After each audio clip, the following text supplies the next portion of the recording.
direto ao ponto. Meu nome é Vitória, eu trabalho na Ibiúna, esse é o meu 6º ano já, 5 anos consecutivos, esse é o 6º. Somos parceiros dos e-Summits há 3 anos, eu sou Relações com Investidores e Produtos, então lá meu chapéu é tanto me relacionar com os diferentes distribuidores que a gente tem e também pensar nos fundos, nas estratégias de fundo, olhar para a concorrência, né, quem são os nossos concorrentes do momento, né? No caso, com essa taxa de juros lá em cima, é o próprio governo, mas, em geral, são as outras casas, pensar o que elas estão fazendo de fundo, de estratégia, o que está vindo de novo por aí, desenhar esses produtos, discutir isso com a gestão e aí fazer a distribuição e o relacionamento. Então, a gente tem esses 2 chapéus lá. E eu trouxe aqui uma apresentação, de certa maneira, muito básica, tá? Eu imagino que tenham pessoas aqui que estejam muito familiarizadas com o que é um fundo de investimento, o que é gestão de fundo, mas eu fui bem básica, porque eu também sei que tem muita gente que tem até uma noção bem superficial do que é um fundo de investimento, então eu queria nivelar pela base para vocês saírem daqui. Quem já entende bastante, ter um pouco mais de leque, e quem não entende nada, entendeu alguma coisa. Então, o que eu quero trazer? Não se apeguem muito aos slides, eu acho que de alguma forma vocês conseguem acesso a eles depois, mas vai prestando mais atenção no que eu estou falando. E antes da gente entrar no quais tipos de fundos que a gente tem, eu quero primeiro definir o que é um fundo, né? O que é esse tipo de estratégia de investimento que o Rafa começou a falar agora. A gente vai imaginar que todo mundo aqui dessa sala vai pegar R$10, supondo que você tenha R$10 no seu bolso, a gente vai colocar esses R$10 todo mundo num saco de dinheiro, e aí vocês, baseado nessa rápida introdução que vocês tiveram, vocês vão confiar em mim, que eu sei fazer uma boa gestão dessa grana, e ao invés de vocês voltarem para casa com os R$10, vocês vão voltar com 20. Ó, mandei 100% de retorno no investimento de vocês. Esse é o conceito, né? A gente vai reunir ativos, a gente vai reunir dinheiro dentro de um mesmo bolo, e aí o gestor, ou a pessoa responsável, vai pegar esse bolo e investir em algo que pode te trazer um retorno mais interessante do que deixar seu dinheiro na poupança ou numa renda fixa, ou num tesouro direto, por exemplo, do governo. Esse é o conceito de fundo. E aí o que acontece? Cada fundo vai ter um desenho específico. E esse desenho, antes da gente falar da estratégia, tá? Eu não entrei em estratégia ainda. Cada desenho, ele indica para você o nível de risco que esse fundo tem, que público-alvo que ele está almejando, quais que são as limitações e características que você tem. Então, só por você olhar um pouquinho para as características, que foi o que eu descrevi aqui, que está um pouco difícil de olhar, você já consegue ter alguma noção do que você está colocando, aonde você está colocando o seu dinheiro. E esse que é o principal objetivo aqui. Antes mesmo de você olhar, é um fundo de ação, é um fundo imobiliário, é um fundo de renda fixa, se você já souber ler um pouquinho dessas características, você já vai ter um pouco de noção de onde você está entrando com a sua grana. Então, a primeira coisa importante um fundo ele pode ser ativo ou ele pode ser passivo. Tá? Eu vou começar pelo mais simples, que é o passivo.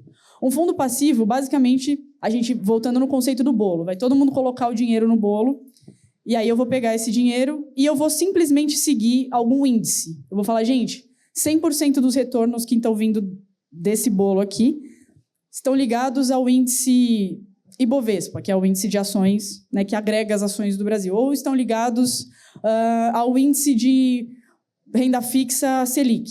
Então, qual que é a diferença aqui? Eu não estou fazendo nada, basicamente. E o que vocês estão ganhando com isso? O conforto de não ter que se preocupar em vocês mesmos fazerem esse investimento. Ir lá, abrir uma conta, ficar olhando, investir, escolher qual que é o ativo que você vai querer. Basicamente, é uma questão de praticidade, digamos assim. Fala, esse fundo aqui investe passivamente, ou seja, não tem ninguém tomando decisão por trás. Ele está me prometendo que vai linkar a rentabilidade dele a um índice específico, e é isso que ele vai fazer. Do outro lado, que é onde está a maior parte do que vocês provavelmente veem de marketing, e veem no YouTube, etc., está a gestão ativa. Isso significa o quê? Voltando lá no bolo, a gente vai pegar o bolo de dinheiro e aí tem uma pessoa por trás que vai escolher para onde esse dinheiro vai. E aí isso a gente vai entrar na segunda coisa, que é a equipe de gestão e análise. Tá? Então, antes de vocês decidirem que tipo de investimento vocês vão fazer primeiro, se ele é ativo ou se ele é passivo, isso faz diferença.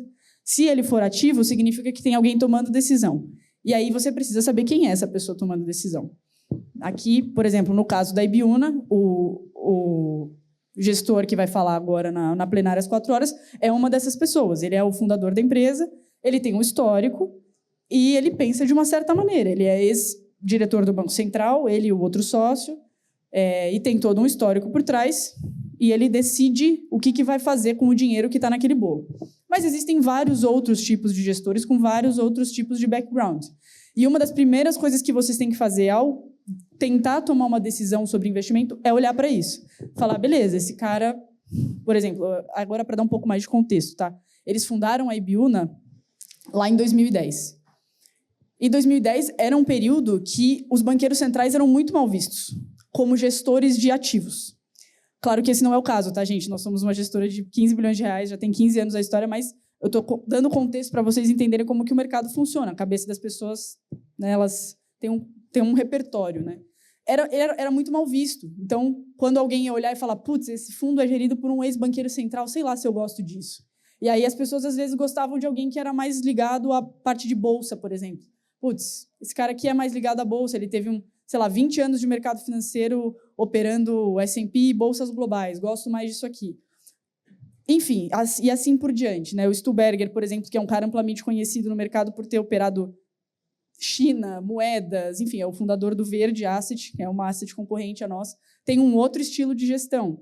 A Capitalo, que é um outro fundo de investimento também concorrente nosso, eles são amplamente conhecidos por serem multi-estratégia, então eles têm várias estratégias dentro do mesmo fundo, muita bolsa dentro, ou seja, você precisa conhecer o background da pessoa que toma a decisão no fundo que você está investindo. Então, esse é um outro ponto extremamente importante. E quem que é a equipe junto com eles, né? Às vezes, você tem uma equipe inteira de analistas ou de gestores junto no mesmo fundo, ou você tem um cara só que toma a decisão.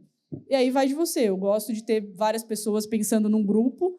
Às vezes, isso pode ser bom, pode ser ruim. Ou tem um cara só que é o tomador de decisão final para tudo.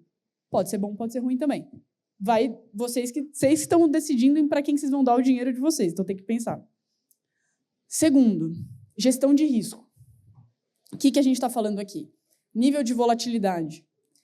Gente, só um ponto importante, tá? Eu estou aqui falando, mas eu detesto falar sozinha, tá? Então, se vocês tiverem perguntas, se alguém tiver algo a perguntar sobre o que eu estou falando na hora, só levanta a mão, por favor, para a gente endereçar, porque eu não queria que ficasse muito blá, blá, blá também.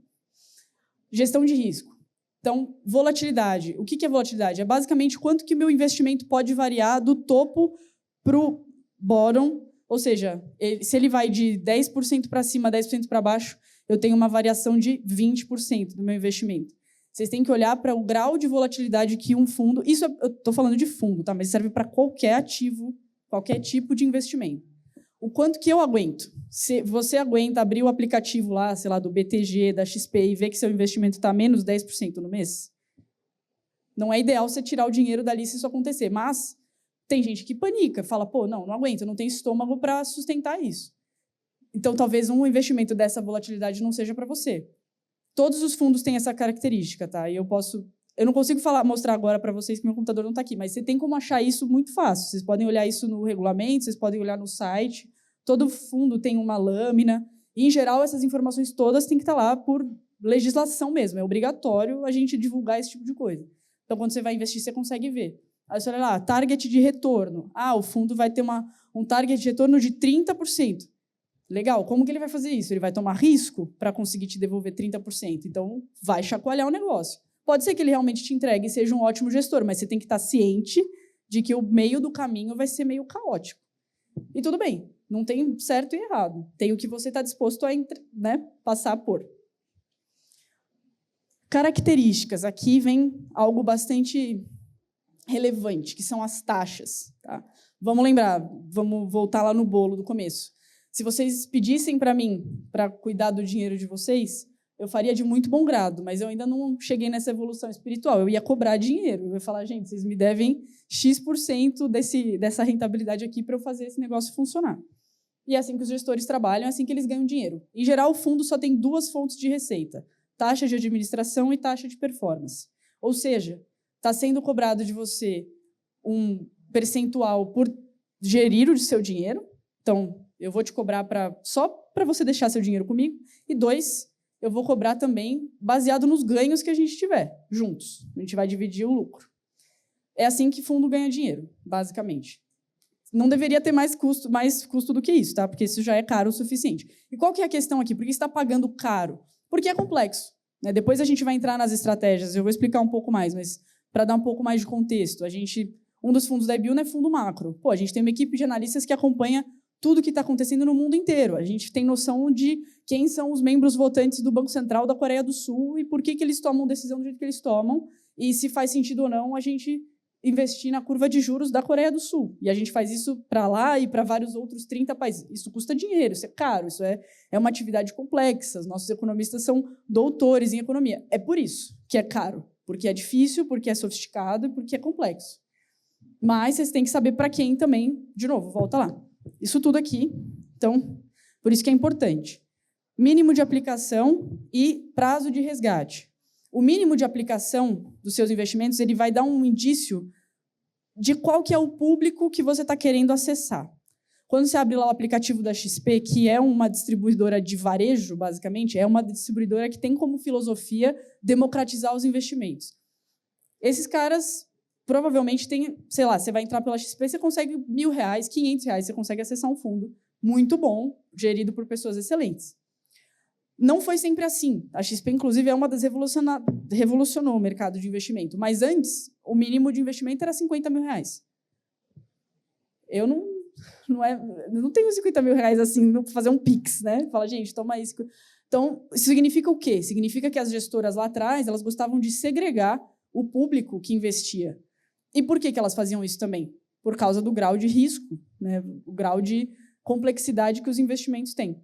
De uns 10 anos para cá, isso mudou muito com a XP, com as plataformas, com o Financial Deepening, quantidade de conteúdo de investimento que foi sendo divulgado na internet e em geral.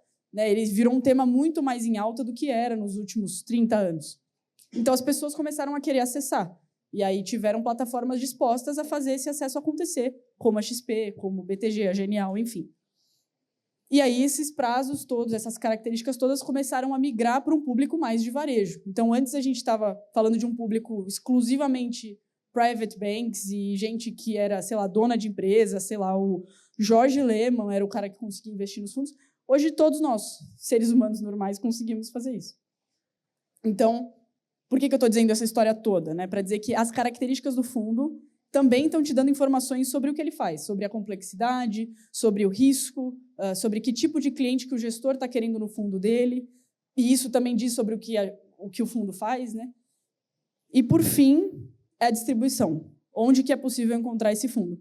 Nem sempre você vai encontrar ele em qualquer lugar. E aí isso tem uma série de coisas por trás disso, mas porque, às vezes, tem gestores que não gostam de ser acessados por investidores de varejo. Eles acham que, sei lá, se eu disser para você, eu vou dar um exemplo, a Capstone é uma gestora também super bem-sucedida, muito bem conhecida, é muito difícil entrar no fundo deles, porque eles não têm interesse de ter cliente de varejo, porque eles acham que é uma galera que entra e sai muito rápido, que não entende o investimento, que, sei lá, se o fundo cair 2%, 3% num dia, o que pode acontecer para um fundo muito volátil, entendem que, pô, esse cara não vai aguentar ser meu cliente, então eu não quero ele aqui. E aí, o que eles fazem?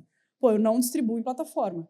Você não vai achar esse cara via XP, via BTG, via Genial. Você vai achar esse cara no Private Bank do Credit Suisse. Quem tem conta lá? Eu não tenho.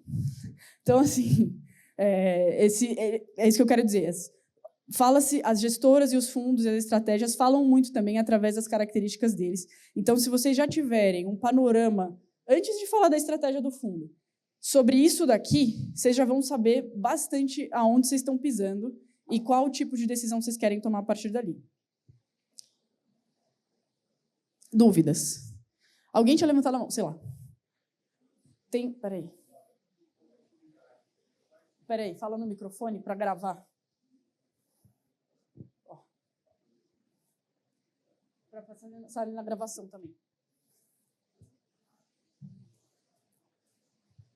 Meu nome é Davi, sou estudante do IBMEC de Economia. Eu queria entender um pouquinho dos riscos, além que você mencionou muito do risco de volatilidade. Eu queria entender os outros riscos, assim, além de volatilidade que você pode ter investindo em fundos. Uhum. Aí a gente vai entrar na estratégia, tá? A volatilidade e o target de retorno, que tem uma coisa tá ligada com a outra, vai te dizer o quanto a rentabilidade do seu fundo pode variar. E aí isso está intrinsecamente ligado com a estratégia do fundo. Então, por exemplo, um fundo de ações, vou dar exemplos práticos, tá, para a gente tentar não ficar muito etéreo. Um fundo de ação long only, ele poderia estar investido em Natura. Natura foi uma empresa que, há 3 semanas atrás, divulgou um resultado terrível e a ação derreteu 30%. É isso. Se você tivesse Natura no seu portfólio, você poderia ter tido um hit, lógico que é proporcional ao tamanho da posição no fundo, mas de 30% no fundo, entendeu? É um risco. E aí você tem a ver com a estratégia. Pô, eu estou investido num fundo de ações, e aí, como eu não faço parte da gestão, o gestor pode ter entendido que Natura era uma empresa boa de se ter no portfólio, e essa empresa tomou um hit de 30%. E você tomou junto, porque você confiou nesse gestor, faz parte do negócio. É isso. Risco de crédito. Quando a gente está falando de crédito, eu estou avaliando quão boa pagadora de dívida é uma empresa. Então, qual que é o risco dali? Pô, o cara te dá um calote. É isso. Americanas. Uma empresa que conseguiu maquiar no balanço 20 bilhões de reais em dívida. Isso aconteceu do dia para a noite, o mercado ficou sabendo, de repente, a debênture valia 0, quase 0. Você tomou isso no fundo também. Então, além da volatilidade, que é uma característica que todo fundo vai ter sempre, e ela não te diz nada sobre a estratégia, ela te diz o quanto pode variar. Aí a estratégia vai te dizer quais são os seus outros riscos. Mas eu vou entrar em cada um deles, a gente vai discutir. O título do workshop estava... Desculpa, gente, antes de passar, tem mais alguma dúvida? Alguém quer perguntar mais alguma coisa? Ok.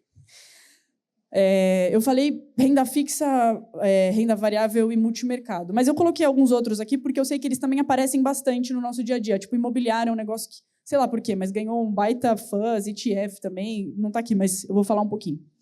Mas eu vou focar um pouco nos 3 porque eles são que, em geral, a gente acha mais informação boa, os gestores são mais amplamente conhecidos e testados. Então, vamos lá. Tá ruim, né? Tá dando para ver? Mais ou menos, tá? Bom, vamos lá. Renda fixa. Por que ela é fixa? Tá? Quando a gente está falando de fundo, de novo, vamos todo mundo colocar o dinheiro no bolo, esse bolo vai ser investido em renda fixa. Por que ela é fixa? Porque o cálculo da rentabilidade desse fundo é fixo. Ou seja, não quer dizer que a rentabilidade é fixa, mas o cálculo é. Ou seja, eu vou investir em um fundo que está atrelado à Selic. Ou seja, ele vai tentar ao máximo ficar se movimentando com a Selic. Ele não vai ficar fazendo grandes flutuações de trade. Ele vai tentar ficar naquela estabilidade. Então, se você acompanhar a Selic, você vai ter uma certa noção de para onde está indo o seu investimento. E aí isso pode ou não ser... O seu custo de oportunidade pode ou não fazer sentido, né? No tempo. Hoje faz muito sentido. Você coloca seu dinheiro na Selic, ela está 14%. Legal. Eu não quero fazer nada. 14% que o governo me paga. Se ela tivesse a 2%, que foi na época da pandemia, aí eu vou discutir ter outras coisas. Estou falando de mim, tá? Esse é o meu perfil de investimento. Apesar de trabalhar com investimento, eu sou bem conservadora. Então, falando de renda fixa, rentabilidades fixas, você tem um pouco mais de segurança. E aí, qual que é o objetivo aqui? Você colocar seu dinheiro, você vai ter uma certa previsibilidade de para onde vai a sua rentabilidade e não vai ter grandes flutuações de capital. Qual que é a contrapartida disso? Talvez você esteja deixando algumas oportunidades na mesa. Talvez tenham coisas que realmente são arriscadas. Você vai ter que ter um pouco de estômago para passar por isso, para, né, encarar esse investimento, mas no futuro, se você tiver um horizonte longo prazo, é um negócio que vai fazer o seu capital, às vezes, triplicar. Né? Tem fundos que em 10 anos deram 300%. Se você investiu na cota 100 ou cota 1 do fundo, você triplicou seu dinheiro. Mas são 10 anos que muita coisa acontece. Então, começando pela renda fixa, que é a mais simples, né, a gente tem 2 tipos, em geral, tá, de renda fixa, pública e privada. A renda fixa pública ela vai tangenciar tudo que está ligado ao governo de alguma maneira. Isso é o quê? Eu estou emprestando dinheiro para o governo brasileiro. E aí, qual que é o meu principal risco? É o governo brasileiro quebrar ou então dar um calote. E, gente, por mais que seja muito comum, ainda mais em governos mais à esquerda, como o que a gente tem hoje, e aqui sem juízo de valor, tá? Eu só estou descrevendo a realidade. Existe uma preocupação absurda de, nossa, o Brasil vai quebrar, o mundo vai acabar e o Brasil vai ser destruído. É muito difícil quebrar um país. Tipo assim, apesar da gente fazer muita besteira, você precisa de muita besteira, muitas vezes, para quebrar um país. Então, ainda que a gente tenha muito fuzz em volta do que acontece no ambiente político, não é tão simples. Então, esse investimento é visto como algo bem seguro. Eu vou emprestar dinheiro para o governo brasileiro e ele vai me pagar uns juros no tempo. E ok, não vai ser um juros alto, porque ele é seguro, porque o governo não vai quebrar. E no tempo, beleza, meu capital vai estar sendo ali, de pouquinho em pouquinho, de grão em grão, a galinha enche o papo. Esse é o conceito. Tá? E aí, dentro desse conceito, você pode ter fundos que fazem só isso. Então, a gente vai pegar todo o bolo que estava aqui, todo mundo botou dinheiro no bolo, vou pegar o bolo e vou dar todo esse dinheiro para o governo. Pode ser um negócio legal de fazer. Pode, né? É seguro, é interessante, mas aí agora eu vou emitir opinião, tá? Mas assim, por que eu vou pagar uma pessoa para investir num tipo de coisa que eu mesma posso fazer? Você pode entrar no site do Tesouro, você mesmo pode investir nisso. Você não precisa de um gestor escolhendo os ativos para você. Qual que é o interessante aqui? Se você tiver um fundo que faz estratégias de arbitragem na curva, e isso é uma coisa um pouco complexa, mas tipo, tem vários vencimentos, né, das taxas nas curvas de juros, né? Eu tenho vencimento desse ano, do ano que vem, do outro ano, e tem alguns gestores que operam a arbitragem disso. É uma coisa extremamente complexa de se fazer. Aí pode ser que vale a pena, na minha opinião. Aí pode ser que seja interessante, porque você não vai conseguir fazer sozinho. Agora, eu quero única e exclusivamente investir na taxa de juros do governo brasileiro, você não precisa fazer isso via fundo. É caro demais. Vamos lembrar que a gente está pagando taxa. Tá? Você pode fazer você sozinho. Agora, entrando na renda fixa privada, e aí a gente vai falar de crédito de empresa. Imagino que vocês já tenham recebido marketing disso. É crédito CDB, debênture, não sei o quê. Isso está super em alta. Por quê? Porque é um investimento seguro. Em muitos casos, a gente não paga imposto de renda. Tá? Debênture geralmente é isenta de imposto de renda. Mas aqui é mais complexo, porque, sei lá, não sei quantas pessoas trabalham aqui com investimento, mas eu tenho zero skill para saber se uma empresa vai me dar default ou não, seja ela qual for.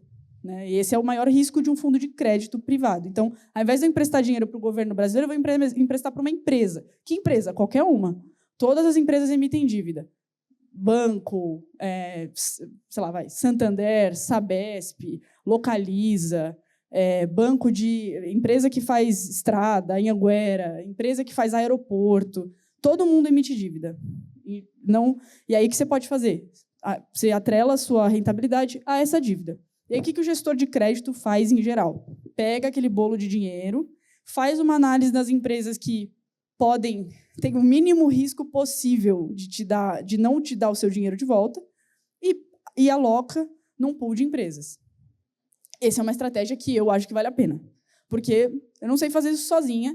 E outra coisa interessante também, dentro dos fundos de crédito, você pode investir em vários tipos de empresa. Eu posso investir numa empresa de capital fechado, às vezes, ou seja, uma empresa que não está listada, não é listada em bolsa, ela não tem, né, você não tem amplitude de acesso a ela. Às vezes é um operador de lojas de varejo que a gente não conhece, que não está listado em bolsa. E aí o cara que é gestor de crédito, ele tem acesso a essa empresa, então ele consegue dar crédito, ele consegue, né, rentabilizar o investimento com os juros dessa debênture, digamos assim, e que você não teria acesso sozinho. Né? Então, em resumo, o fundo de crédito são vários tipos de várias empresas que podem emitir dívida, e aí você compra essa dívida e essa empresa vai te pagando dividendos em cima. Dividendos não. Vai pagando juros, né, para você e vai pagando também amortizações no tempo. Então, é um investimento relativamente seguro. Por quê? Aí vamos fazer um exercício simples. Né? Vamos supor que você pegou um empréstimo de R$10.000 na conta do Nubank.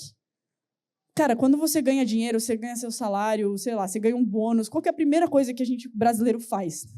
Primeira coisa que a gente faz é pagar a dívida, né, em geral. A gente tem uma cultura brasileira de muito pânico a ter dívida, a ter boleto, não sei o quê. A primeira coisa que a gente faz, as empresas fazem igual. Então, entre, por exemplo, ações e dívida, o que as empresas mais tentam fazer é ter uma dívida saudável. Ou seja, os gestores de crédito tendem a receber o dinheiro, em alguns casos, antes dos gestores de ações, por exemplo, ou de qualquer outro tipo de investidor. Por quê? Porque sim, porque você dever dinheiro é uma coisa péssima na cabeça, né, do brasileiro em geral. Então, ele é visto também como um investimento mais seguro. E aí, trouxe alguns exemplos de fundo. Fundo DI, que é fundo que está ligado a título público. Tá? Isso aqui é fundo que as pessoas geralmente usam como caixa. Tipo, isso acontece muito. No Itaú, bota aqui seu dinheiro num fundo DI porque ele vai render X. Muito legal, mas quanto isso vai te custar? Você não precisa botar no fundo DI, você pode só deixar no DI, de fato, que é o do governo. Fundo de renda fixa ativo, foi o que eu dei o exemplo agora. É um gestor que sabe fazer a arbitragem da curva de juros. Fundos de crédito privado, bonds, esse que eu descrevi agora. Então, você tem um fundo, a Vivian que falou aqui, um fundo que investe em crédito, pode ser brasileiro, pode ser exterior, pode ser, enfim, várias estratégias. Dúvidas? Renda variável. Aí aqui o nome já diz, né? Ele varia. Diferente da renda fixa, que a gente tinha um norte para onde estava indo, na renda variável a gente não sabe. O que a gente sabe? De antemão, sempre, a volatilidade do fundo. O gestor sempre vai te dar um norte de quanto que é a volatilidade daquele fundo de ações. Então, às vezes, ele é 30%, ou seja, pode ser que você acorde um dia e o fundo esteja 30% para baixo, mas também para cima. Esse é um momento maravilhoso de todo investidor. Mas a grande questão é essa, ela varia e varia muito. E aí, dentro do universo de renda variável, a gente pode ter várias estratégias. Esse daqui é uma das que eu acho mais legais, porque ela amplia muito. No caso do crédito, renda fixa, ela é sempre muito gradativa e tal, você pode até ser diversificado, mas a parte interessante da renda variável é que tem muita coisa que dá para fazer. Então, em geral, o que vai acontecer? A gente vai ter ganhos mais agressivos, mas também muito mais, que chacoalham muito mais. E aí, em geral, a gente está falando da Bolsa brasileira, né? Pode ser lá fora também, mas estamos falando de bolsas, ou seja, empresas listadas que têm seu balanço auditado, que publicam resultado com frequência, ou seja, que elas têm uma certa abertura para que os analistas consigam avaliar a saúde daquela empresa. Né? Então, o que os gestores de ações fazem? Eles vão olhar como que uma empresa ganha dinheiro, como que ela gasta dinheiro, quem que toma a decisão por trás. Igual os fundos aqui, quem que é o cara por trás, ou a mulher, por trás da decisão que aquele fundo vai tomar. É a mesma coisa, as empresas têm isso. Quem é o CEO da empresa? Esse cara já foi envolvido em falcatrua? Quem é o CFO da empresa? Esse cara já foi preso na Lava Jato? Gente, pasmem, sim, tá? E o mercado esquece as coisas. Então, muitas vezes, o management da empresa já esteve envolvido em muita coisa errada e passou batido. E o mercado simplesmente fez vista grossa, todo mundo botou dinheiro lá, de repente aparece uma dívida que ninguém tinha visto no balanço auditado. Mas tinha histórico. Então, essa é a função dos analistas, tanto de ações quanto de crédito. Olhar para a empresa, como ela ganha, como ela gasta, o que ela vai fazer para frente. Faz sentido isso? Não faz? E se não fizer sentido, a parte interessante de ações é que você pode apostar contra. Então, eu posso apostar que uma empresa vai desvalorizar o preço das suas ações. E aí, exemplo, Natura. Tinham algumas pessoas que acreditavam que sim, a empresa poderia desvalorizar, que já não estava fazendo sentido e que esse resultado viria ruim. A galera que apostou contra ganhou muito dinheiro. Então, tem gente que faz muito dinheiro apostando contra, a gente é um deles, inclusive. Então, aqui é simples, tá? O fundo de ação é simples. Você vai colocar seu dinheiro no bolinho lá, você vai pegar o bolo, investir em empresas, diversificar isso por setores. Tá? A economia brasileira tem, infelizmente, não tantas empresas quanto seria interessante, mas tem bastante empresa. Tem bastante empresa nova, bastante empresa consolidada, empresa que está no meio do caminho. Então, tem um certo universo legal para a gente investir. E aí você tem as estratégias, que eu acho que aqui é muito legal de diversificar. Então, vamos supor que você vai pegar o seu dinheiro, vai pegar um pedaço dele, tem que fazer isso, tá? Vai pegar um pedaço dele, colocar em renda fixa, vai pegar um pedaço dele e colocar em renda variável. Dentro da renda variável, você pode escolher o que você vai fazer. Você não precisa socar o seu dinheiro 100% num fundo long only, que vai ter uma volatilidade de 30%, e, cara, vai te dar um pânico no coração toda vez que o Trump falar alguma besteira, entendeu? E aí, o que você pode fazer? Diversificar a sua exposição à renda variável com diferentes estratégias de renda variável. Uma delas é long bias, por exemplo. É um fundo que te permite ter estruturas de opções, e aí aqui vai ser um pouco mais complexo, tá? Tem gente que eu sei que entende, gente que não entende. O que é? Eu consigo usar derivativos para me proteger, por exemplo, da minha exposição a ações. Então, eu quero ter ações, mas eu não quero estar 100% em ações. Eu consigo montar algumas estruturas ali de derivativos para me proteger. Então, vamos supor que é isso, né? Já era antecipado amplamente pelo mercado que você teria uma desvalorização com a notícia das tarifas do Trump. De repente, né, a bolsa derrocou. Eu consigo montar uma estratégia no meu fundo que protege disso. E aí esse é um fundo long bias, ou seja, eu vou me expor a ações, mas eu vou ter proteção no fundo. Eu vou ter algumas posições short, algumas posições long, eu vou montar uma estrutura de derivativos para me proteger disso. Então, um fundo que, ao invés de ter 100% direcional em ações, ele vai ter 60%. Quais são os, né, prós e contras disso? Prós, eu estou protegido. Contras, eu estou protegido. Então, se você tiver a bolsa andou para caramba, você não vai andar tanto assim quanto um fundo long only, que é completamente alocado. Você vai andar um razoável. Mas tudo bem, faz parte da estratégia. Outra estratégia que eu acho muito legal, que é a long and short. Essa estratégia ela tem exposição direcional 0, ou seja, para cada posição que o gestor comprar, ele vai também vender uma ação. Então, falando aqui do universo de análise, você tem vários setores da economia, você tem analistas que são responsáveis por cobrir esses setores, aí o analista vai falar assim, no setor de bancos, ou financeiro como um todo, eu acho que Itaú é uma empresa que tem uma baita perspectiva de crescimento, então eu quero ficar comprado nessa empresa, porque se ela vai crescer, eu vou comprar ações dela, eu vou crescer junto. E Bradesco, a empresa é uma zona, os caras são 30 anos no management, faz sentido nenhum, o aplicativo é ruim, é mesmo. Então, assim, acho que a empresa vai desvalorizar no tempo. Aí, o que você faz? Eu vou montar uma posição comprada em Itaú, vendida em Bradesco. E aí, vamos supor que eu faço 5% cada uma. Qual que é o meu net? 0. Que eu estou mais 5 Itaú, menos 5 Bradesco. Meu net é 0 e a minha exposição total é 10. Então, eu estou exposto a ações, mas eu estou no beta 0, ou seja, eu espero que, se elas se movimentarem igual, eu ganhe dinheiro com as duas pontas, mas, no todo, eu não estou completamente exposto. E aí é difícil de fazer isso, tá? Como gestão, por isso que o fundo custa caro, por isso que tem todas aquela história que eu contei no começo, mas é uma estratégia interessante. Você vai ter exposição, você vai conseguir pegar os grandes movimentos da bolsa, mas você vai se proteger 100%. É diferente do long bias. O long bias protege um pouco. Então, você está mais exposto do que protegido. No caso do long and short, você está sempre protegido. Claro que você pode errar, né? O gestor pode errar. Às vezes você pode ficar short numa empresa que está indo bem. Aí ela anda 30%, você perdeu dinheiro. Mas faz parte. Tudo faz parte do jogo. E aí a gente tem também as empresas menores, assim, ou empresas menores não, fundos que investem em empresas menores ou médias, né? Small cap, mid cap. E qual que é a vantagem disso daqui?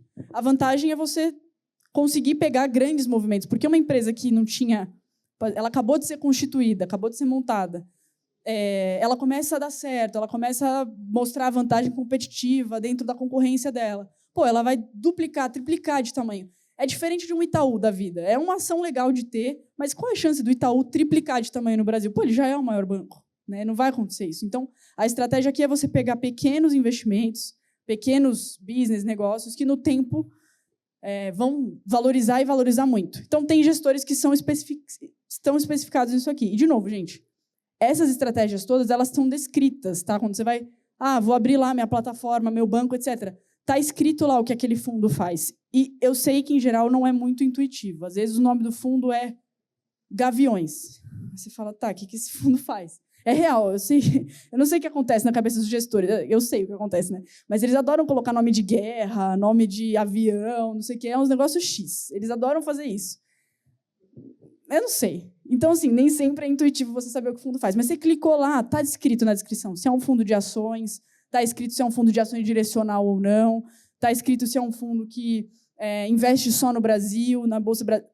Sempre você vai achar essas características, junto com volatilidade, qual que é o mínimo para investir, qual que é o prazo de resgate. Isso o mais normal é D30, tá? Mas tem gestor que coloca lá D60, D90, também desconfia disso daí. Agora, multimercado. Multimercado basicamente, a gente vai juntar tudo que eu acabei de falar, de todos os universos de investimento, e botar dentro de um fundo. Então, você vai pegar o bolo de dinheiro e vai ampliar para quais tipos de ativos que você pode investir. Então, dentro de um fundo multimercado, em geral, tá? Você pode investir em juros, moedas, ações, commodities. Você pode investir em ações só no índice, em índices globais, ou só em ações direcionais. E aí que entra, principalmente nos multimercados, tá, gente? A característica do gestor. Cada gestor tem um foco específico, porque o multimercado é o que te dá mais amplitude de investimento. Inclusive perante a lei, perante a legislação. Ele é o que mais deixa em aberto que tipo de investimento que você pode fazer. Então, o cara pode investir em juros, mas ele pode investir só em juros Brasil. Pode investir em juros ou só em juros offshore. Não tem juros Brasil no fundo do cara, no fundo multimercado. Ou da mulher. Ele faz FX, mas ele só faz FX de desenvolvidos versus o real. Enfim, é um universo, assim, é um lore gigantesco dentro do mundo multimercado. Por isso que é interessante você saber quem que é o gestor por trás, qual é a característica da equipe de análise, né? E aí, o que é legal aqui? É justamente essa amplitude de diversificação. Então, eu posso pegar do meu bolo lá, de meu asset allocation, né, minha carteira de investimentos, eu posso investir em vários tipos de gestores multimercado, porque eu sei que eles vão fazer coisas diferentes. É natural que, quando a gente está num ciclo econômico muito parecido, tipo a pandemia, tipo agora com o Trump, que vai, sem dúvida alguma, mexer nos multimercados bastante, é natural que eles tenham retornos parecidos. Mas, no tempo, justamente por eles terem essa amplitude de estratégia, é legal você ter mais de um, né? Então, no caso da Ibiúna, a gente é muito bom em juros e moedas. Em geral, quando você tem grandes movimentos de juros, a gente acerta. Tá? E isso já é provado no tempo. Os fundos já têm 15 anos de histórico. A Capitalo, como eu mencionei, é um fundo que tem muita exposição de bolsa e eles fazem isso muito bem. Então, se você tiver um fundo multimercado da Ibiúna e da Capitalo, você está bem diversamente exposto em ativos, mas cada gestor tem um estilo. Então, vamos supor que bolsas no mundo inteiro porrem, né? Todo mundo ganha dinheiro com isso. A gente talvez não ganhe tanto dinheiro quanto a Capitalo, mas se tiver grandes movimentos de juros, talvez eles não ganham tanto dinheiro quanto a gente. E aí, se você tiver os dois, você está diversificando a sua carteira de fundos, né? Isso que eu estou tentando dizer aqui. E aí, aqui, os tipos, né, que eu trouxe, é basicamente isso. Então, no macro local, macro off. Quando o fundo é classificado como multimercado livre, em geral, tá? Ele pode ser qualquer coisa, literalmente. Então, no Brasil, a gente tem fundos de crédito classificados como multimercado livre, porque a legislação permite que você faça isso. Eu vou investir em crédito Brasil, em crédito offshore, em crédito estruturado, e você faz isso tudo dentro de um mesmo fundo. E aí você pode, se você classificar ele como multimercado, como essa classificação te dá essa liberdade de investir em muita coisa, você vai ser lá um multimercado livre, mas ele investe em crédito. Por isso que é importante entender a estratégia. Teve uma época também que ficou um fuzz sobre o mundo quant, tá, no Brasil. Eu acho isso complexo. Tá? O que fazem quants? Os fundos quant, basicamente, eles pegam modelos estatísticos e matemáticos e tentam te dar uma previsão de como que vão ser os retornos das classes de ativo. Então, você tem vários modelos e várias pessoas ali muito feras de programação tentando prever, só que única e exclusivamente usando modelos, né? Não é uma pessoa, um economista, alguém tomando uma decisão. É um modelo. O modelo mandou vender dólar real. O modelo mandou comprar ações da Alemanha. O modelo mandou investir na bolsa chinesa. É o que diz o que o modelo monta. Isso andou por um tempo no Brasil, tá? Mas hoje tem muito menos apetite. A gente, aí falando já de cenário, tá? O Brasil é um mundo... As pessoas ainda têm muito medo de investir. Elas são muito arredias, muito conservadoras. A gente tem um universo de crédito, de renda fixa absurdamente gigantesco. A probabilidade de você ter fluxo de dinheiro para esse tipo de fundo é muito baixa, né, no tempo. Então, é uma indústria que existe, tá? É bom vocês saberem porque existe, às vezes pipoca aí algum marketing, alguma coisa sobre, mas não é uma coisa super, vamos dizer, não é um mercado que vai andar muito. Tá? Ele andou um tempo, mas daqui para frente vai ser mais morto. E aí, para fechar, eu trouxe 4 tipos de fundos também, que, em geral, a gente tem bastante contato. Fundos cambiais, eu não gosto, tá? Vou ser sincera com vocês, mas eles existem bastante e eles funcionam principalmente como hedge, né? Se algum dia algum assessor, algum gerente, alguém recomendar um fundo cambial para vocês, não necessariamente essa pessoa está tentando te roubar dinheiro. Ela só, na verdade, o conceito dele é funcionar como um hedge, né? Então eu quero ter exposição a uma moeda forte, que não o real, e eu quero ter um gestor que faz a gestão disso por trás, que é aquele conceito do começo. Por que isso é complexo? Porque moedas são muito complexas. É muito, muito, muito, muito difícil ganhar dinheiro com moedas, mesmo. Tipo, acho que é a classe de ativo mais complexa de ganhar dinheiro. Dito isso, só você ir lá na plataforma do seu banco e ficar comprado em dólar, ou em euro, ou no iene japonês, ou em qualquer moeda que você considere forte e você queira ter o seu dinheiro caso o mundo acabe amanhã. Então, não precisa de um fundo para isso. Minha opinião. Mas eles existem. Imobiliários, que também ficaram bem famosos. É uma forma de você investir no setor imobiliário sem precisar comprar um apartamento. Você pega lá um fundo, esse fundo investe ou em tijolo de fato, então ele pega o dinheiro que está no bolo e compra, né, cotas de participação, ou então compra de fato um imóvel, e você tem direito à porcentagem que você colocou no fundo. Então você vai ganhar o aluguel. No tempo, é um investimento legal, é uma renda passiva, mas ela parece mais segura do que realmente é. Tá? Então, se você tiver, sei lá, vamos supor que, de novo, o mundo acabe amanhã, a gente tem Trump e taxa de juros lá em cima, de repente todo mundo vai ficar arredio, vai ficar com medo. Cara, a inadimplência sobe absurdos, né? Você vai ter um monte de gente, um monte de apartamento que não vai estar sendo alugado, aí você não vai receber os juros dos aluguéis. E, assim, é um negócio em cascata, né? Você não está num fundo que está diversificado em vários tipos de ativos, você está em um ativo, que são os imóveis, né, atrelados a esse fundo. Não estou dizendo que é ruim, tá? Ele é legal, mas assim, conheço não uma, não duas, não três pessoas que tinham quase que 100% do dinheiro em fundo imobiliário, porque ele é isento de IR, porque ele paga dividendo, não sei o quê. Legal, né? Mas não existe almoço grátis. Tudo tem custo, tudo tem um risco. Quando a história é bonita demais, não é bem assim, né? Então, eu gosto, eu acho legal, mas eu não teria mais do que 10%, e eu já acho bastante, do meu portfólio em fundo imobiliário. Previdência. Essa aqui é bem legal, porque ela é um recorte dos fundos que a gente tem aqui, que eu falei tudo. Quase todos eles você consegue ter na Previdência. Então, renda fixa, ações, multimercado, quase todos eles você consegue replicar essa estratégia na Previdência. Só que você vai ter algumas travinhas, porque a legislação tenta... O que a legislação de Previdência quer fazer? Proteger o seu dinheiro, porque é o quê? Ele é uma previdência. Né? Não é um fundo que está ali para, duplicar o seu capital em X tempo. Ele é um fundo que está ali para te proteger. Então, você vai ter algumas travas, mas, em geral, se você quiser colocar o seu dinheiro numa Prev que replica uma estratégia de previdência, replica uma estratégia de crédito, é muito legal, tem menos imposto. A gente, psicologicamente, tá aí, não é balela isso, mas a psicologia tem um peso muito grande no mundo dos investimentos. Psicologicamente, a gente tende a esquecer mais o dinheiro da Prev. Então, eu coloquei meu dinheiro numa Previdência e esqueci. A gente tende a fazer isso muito mais do que com o dinheiro que está lá no app, num fundo multimercado que você gostou, que ficou em alta aí no ano passado. A chance que você tem de sacar desse fundo é muito maior do que a Prev. Então, é uma estratégia legal. E os ETFs, que são fundos passivos, a gente volta no começo lá.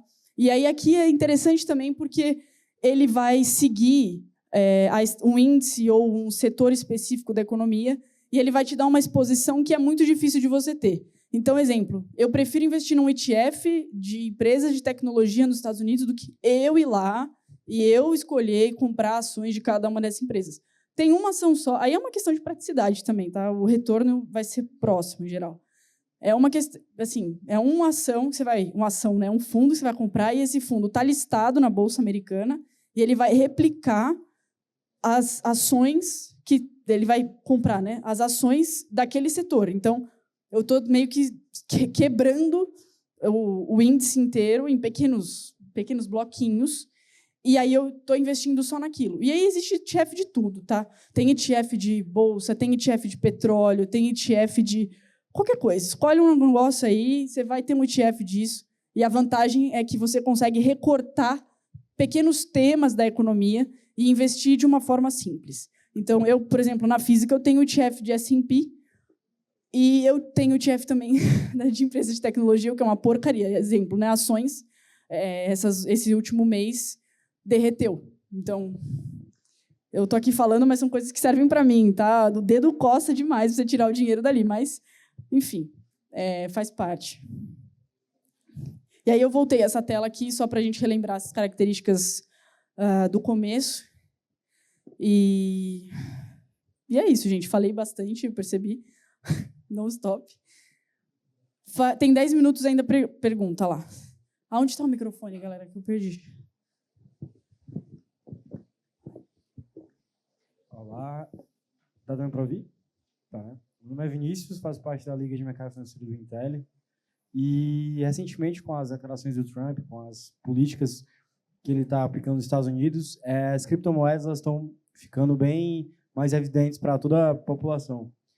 E aí, queria saber a sua opinião sobre as criptomoedas, sobre como elas vão impactar a economia, se vale a pena investir. Obrigado. Olha, eu vou ser muito humilde aqui, tá? Eu não sei. Por isso também não coloquei aqui. O que acontece com cripto? Quando a gente que vem do mundo do investimento, né? Os investimentos eles sempre estão atrelados a alguma coisa. Então, eu vou comprar ações de uma empresa, essas ações elas estão atreladas àquela empresa, às atividades dela. O crédito também é um ativo que está ligado à dívida da empresa. A renda fixa é um ativo que está ligado ao governo brasileiro. A cripto ela não está ligada a nada. Ela é um ativo digital. E a única coisa que faz com que o preço se movimente é a própria oferta e demanda que as pessoas têm por esse ativo. Não é uma coisa factual. Você não E aí, eu sei que vem muita gente da tese mais que gosta de cripto, né? Falar, você tem os parques, né? De infraestrutura e tudo mais. Mas é isso. A minha questão com cripto é que ela não está ligada a nada. Então, você fala isso. Por exemplo, o Trump vai vir com um monte de tarifa o mundo inteiro. Economicamente falando, o que isso significa? Né? Você tem um choque de oferta, você vai jogar a atividade lá para baixo. E aí eu consigo entender o que isso gera nos outros ativos. Eu não faço uma mínima ideia do que isso acontece com cripto. Então, assim, mas querendo ou não dá a gente tem que dar o braço a torcer de que é um tipo de investimento que ficou muito disseminado nos últimos 10 anos. Então, ele tem uma certa volatilidade, ele dá, sim, retorno. Quem investiu em Bitcoin lá atrás, eu adoraria ter sido essa pessoa, ficou milionário, mas assim, eu não consigo te dizer se ele vai subir, se ele vai cair, qual que é o fundamento por trás. Então, eu não consigo dizer, ele te protege ou ele te machuca, sei lá. Eu adoraria ter essa resposta, mas eu não tenho. Então, o que eu gosto? Tá? Se você gosta de cripto, você acha legal, você quer ter no seu portfólio, tenha muito pouco. Coloca lá 5%. Gostei. Tem aí gestoras que fazem isso, né? Você tem a Hashdex, que é uma gestora que pega vários tipos de cripto, de moedas, né? E coloca num fundo que só faz isso. Essa acho que é a mais famosa hoje. Mas você também tem as plataformas que investem direto. Então, assim, o fundo pode ser uma alternativa, porque você vai ter acesso a várias criptos, mas falando sobre essa classe de ativo em específico, eu não sei. Eu não sei te dizer, porque eu não sei exatamente qual é o papel que ela cumpre, além de você ter essa exposição e uma possibilidade de retorno bem grande. Mas é um baita risco, então eu deixaria bem pouco.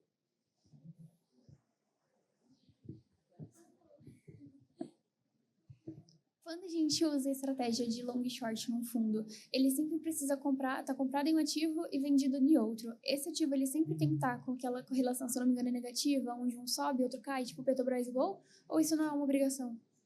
Não, é uma obrigação. Você pode, posso estar comprado numa ação, vendido na outra, e elas podem não ter nada a ver uma com a outra. Mas, em geral, quando você está falando de fundamento, eu quero entender como é que o mundo, né, e aquele pedaço específico da economia está se comportando, é interessante que você invista em empresas que têm a ver uma com a outra. Elas podem não ser tão correlacionadas, mas é legal que seja, por exemplo, Itaú e Bradesco, ou então Gol e TAM, sabe? Empresas do mesmo setor. E também não necessariamente que fazem coisas parecidas, mas que estão expostas a riscos parecidos. Um caso que acontece muito no Brasil é utilidade pública, tipo Sabesp, Ambipar, Auren, que são empresas de distribuição de energia, de saneamento básico. Como elas são muito reguladas, elas têm muita coisa ligada ao governo, tipo licitação e tal, às vezes elas estão muito ligadas também a empresas de telefonia, que é estranho, tipo TIM, Oi e tal. São setores completamente diferentes, mas eles se conversam porque eles estão sempre muito ligados ao funcionamento da gestão pública. Então, em geral, você pode fazer um long and short com esse setor, entendeu? É meio contraintuitivo, mas sim. A gente tem os 3, né? Tinha o long only e o... Isso. Na teoria, o primeiro, ele é o mais risco e o último, menos risco. Então, o último também oferece menos retorno ou também não é uma obrigação? Sim, menos retorno, porque ele mexe menos. Mas aí ele te protege. Então, vou te dar em números. Em geral, um fundo long only vai te dar uma rentabilidade ali, uma volatilidade tipo 30, 25 a 30. Um long short vai te dar 10. E aí a parte boa é que se ele porrar para os dois lados, ele pode te dar 20. Faz sentido? Mas não é sempre que acontece isso. Você tem que acertar muito e muitas vezes. Mas é isso, você está correto o seu pensamento. Tudo bem? Aqui atrás, aqui. Ah, tá. Prazer. Apresentação muito boa. Parabéns pela didática também. Obrigada. A minha dúvida é uma dúvida meio leiga em relação ao fundo ativo. Por favor, me corrija se eu estiver errado, mas em relação ao fundo ativo, eu coloco o meu dinheiro e uma outra pessoa toma a decisão de onde vai esse dinheiro, certo? A minha dúvida seria o seguinte: eu consigo saber quem é essa pessoa que vai tomar a decisão e, maiormente, eu consigo saber também aonde ele vai estar investindo meu dinheiro? Sim. Quando você vai procurar, vamos supor, não sei qual que é o processo que você faz, mas eu, por exemplo, quero investir num fundo. Primeiro, eu procuro ele nas plataformas. Eu tenho conta no BTG e na XP. Eu procuro lá, porque é mais fácil. Está no meu celular, é simples. Se eu achar, você vai ter lá, sempre tem, tá? Na página, você vai ter essas características aqui. Vai aparecer. Então, você vai ter noção do que o fundo faz. E vai estar escrito lá, fundo multimercado, que tem como objetivo tal, tal, tal. E isso é obrigatório, tá? Isso é legislação. Então, ele tem que te dar essa informação. Mais do que isso, às vezes, na própria página da plataforma tem a lâmina do fundo. Então, você consegue clicar lá e tem mais informação lá. Tipo, de novo, é multimercado, tal, ou é crédito, ou é ações que investem em empresas brasileiras e empresas da América Latina. Então, sempre você vai achar o objetivo do fundo, tanto nos materiais oficiais, tipo a lâmina, ou na plataforma que você está procurando. Se você for via banco, em geral, a galera de banco que te dá suporte é mais qualificada. Tipo, o gerente, não sei o quê. Eles sabem, em geral, mais. Tá? Então, pergunta. Você fala assim, gostei desse fundo, gostei desse gestor, eu quero saber... me conta mais sobre ele, me conta mais a estratégia, porque esse cara provavelmente tem mais informação sobre. E tudo tem site, tá? Você encontra site. Eu gostei da gestora tal, Absolute, Capital... Eu estou falando de gestoras, estou pensando aqui. Crédito, Risa, Jive, todos esses caras, eles têm site. Abre lá o site, vê lá, e eles adoram falar sobre eles mesmos, tá, gente? A galera de fundo, os gestores, eles amam contar as próprias histórias. Você sempre vai achar a informação deles no site, no YouTube. Então, eles contam lá o que esse cara fez, qual que foi a trajetória, quem que é a equipe de gestão. Às vezes tem até vídeo deles fazendo depoimento. É um negócio, assim, muito exploratório em algum nível, sabe? Mas você sempre vai achar, e essas informações aqui, característica, volatilidade, prazo, qual o objetivo do fundo, tudo isso é obrigatório ter disclaimer, então você vai achar. Muito obrigado. Valeu. Acabou? Gente, se tiverem mais alguma dúvida, alguém ficou com vergonha de perguntar aqui, eu vou estar no stand da Ibiúna até o final do dia, se vocês quiserem falar mais. E agora, às 4h, tem o painel do Mário, que é o fundador da Ibiúna, gestor macro, vai falar sobre cenário, Brasil, etc. Vai ser bem legal. Se vocês tiverem vontade também, a gente se vê lá. Obrigada.